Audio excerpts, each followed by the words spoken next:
नमस्कार এই মুহূৰ্তত এটা অত্যন্ত গুৰুত্বপূৰ্ণ খবৰ দিব বিচাৰিছো এবাৰ নীট পৰীক্ষাক লৈ অত্যন্ত কঠোৰ হৈছে অসম চৰকাৰ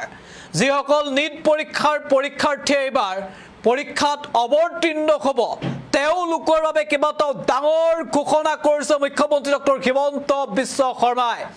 নীট পৰীক্ষাক লৈ আহিছে ডাঙৰ খবৰ আৰু পৰীক্ষাৰ্থীসকলৰ বাবে সাতটাকৈ ডাঙৰ ঘোষণা মুখ্যমন্ত্ৰী পূৰ্বে প্ৰশ্নকাকত ফাদিল কৰিছিল আৰু তাৰ পাছতে এবাৰ কঠোৰ আৰু তৎপৰ হৈ পৰিছে অসম চৰকাৰ আৰু যিসকলে নীট পৰীক্ষা দিব এই খবৰ তেওঁলোকৰ বাবে অত্যন্ত গুৰুত্বপূৰ্ণ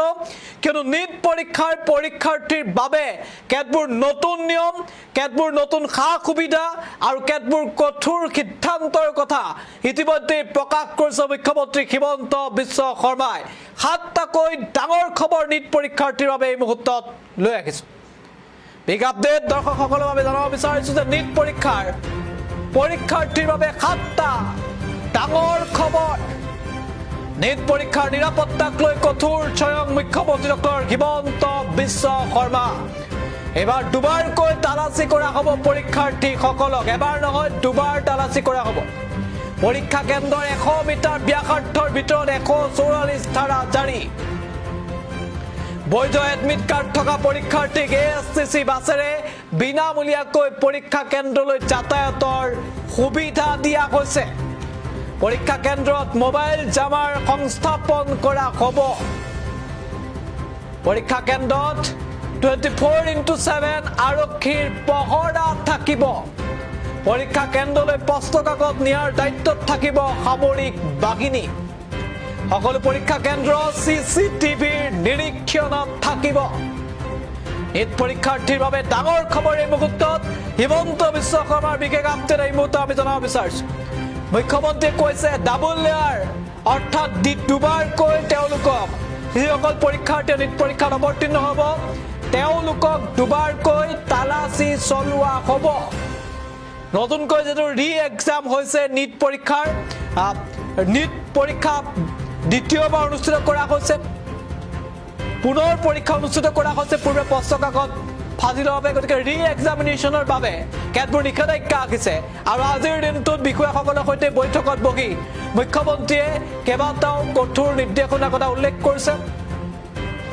প্ৰথমটো উল্লেখ কৰিছে যে যিসকল পৰীক্ষাৰ্থী আছে তেওঁলোকক তালাচী চলোৱা হ'ব দুবাৰকৈ সেকশন 144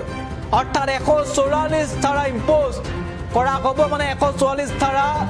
বলবৎ কৰা হ'ব 100 মিটাৰ ৰেডিয়াছৰ ভিতৰত এয়া হৈছে দ্বিতীয়টো কঠোৰ আৰু ডাঙৰ সিদ্ধান্ত আৰু দ্বিতীয়টো ডাঙৰ সিদ্ধান্তৰ কথা ইতিমধ্যে উল্লেখ কৰিছে হিমন্ত বিশ্ব শৰ্মাই যে যিসকল পৰীক্ষাৰ্থীৰ বৈধ এডমিট কাৰ্ড আছে তেওঁলোকক সেইদিনা এএছটিচিৰ বাছত বিনামূলীয়াকৈ যাতায়াতৰ সুবিধা কৰি দিয়াৰ কথা উল্লেখ কৰিছে এই মুহূৰ্তত আমি উল্লেখ কৰিছো তৃতীয়টো উল্লেখ কৰিছে চতুৰ্থটো মোবাইল জামাৰ কথা উল্লেখ কৰিছে পৰীক্ষা কেন্দ্ৰৰ ওচৰত মোবাইল জামাৰ ইনষ্টল কৰা হ'ব অৰ্থাৎ মোবাইল জামাৰ লগোৱা হ'ব যাতে নেটৱৰ্ক বন্ধ ৰাখি কোনো কাৰণত যাতে কোনোবাই অসৎ কাৰ্য কৰিব বিচাৰিলে যাতে কৰিব নোৱাৰে 24 ঘণ্টাই আৰক্ষীয়ে নিৰাপত্তা দিব পৰীক্ষা কেন্দ্ৰ সেয়া সিদ্ধান্ত আৰু সামৰিক বাহিনীয়ে এবাৰ প্ৰশ্নকাকত সামৰিক বাহিনীয়ে সৰবৰাহ কৰিব আৰু প্ৰতিটো পৰীক্ষা কেন্দ্ৰ সম্পূৰ্ণৰূপে চিচিটিভিৰ নিৰীক্ষণত থাকিব এয়া হৈছে সাতটা ডাঙৰ ঘোষণা